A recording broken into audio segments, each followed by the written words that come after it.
మందులు లేనిదే పొద్దున బ్రేక్‌ఫాస్ట్ చేయకూడదు. అవును. మందులు లేనిదే ఈవినింగ్, మధ్యాహ్నం తినకూడదు. అవును. ఇవి వద్దు అని వాళ్ళకున్నా తీసుకోవాల్సిన పరిస్థితి. అవును. ఇప్పుడు వద్దు అనుకున్నప్పుడు పక్కన పెట్టేసేయొచ్చా? అలాంటి ఒక ఆస్కారం మనకుందా? డయాబెటీస్ ఉన్న వాళ్ళకి ఈ కాన్షియస్‌గా ఫుడ్ తీసుకోవడం వల్ల శరీరానికి రావాల్సినటువంటి న్యూట్రియంట్స్ అన్ని రానందువల్ల ఒకటి షుగర్ లెవెల్ అధికంగా ఉండడం వల్ల ప్రోగ్రెసివ్ మజిల్ లాస్ అనేది ఉంటుంది. అంటే కంటిన్యూస్‌గా మజిల్ లాస్ అయిపోతూ ఉంటుందన్నమాట. సన్నబడిపోతూ ఉంటారు.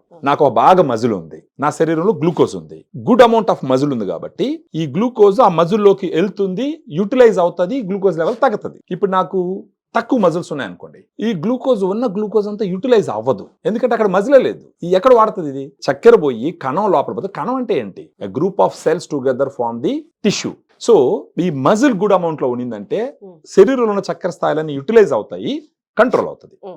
ఇక్కడ వచ్చిన అవకాశం ఏంటంటే డయాగ్రాండ్.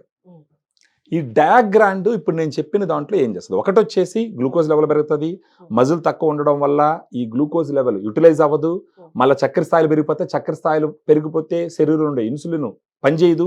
అది పనిచేయలేదంటే మళ్ళా చక్కెర స్థాయిలు పెరిగిపోతాయి. మళ్ళా పెరిగిందంటే మజిల్ తగ్గిపోతుంది. ఇది ఒక విషియస్ సైకిల్ అనమాట. దీన్ని బ్రేక్ చేయాలి. దాన్ని బ్రేక్ చేయడానికి పనికొచ్చేది డయాగ్రాండ్.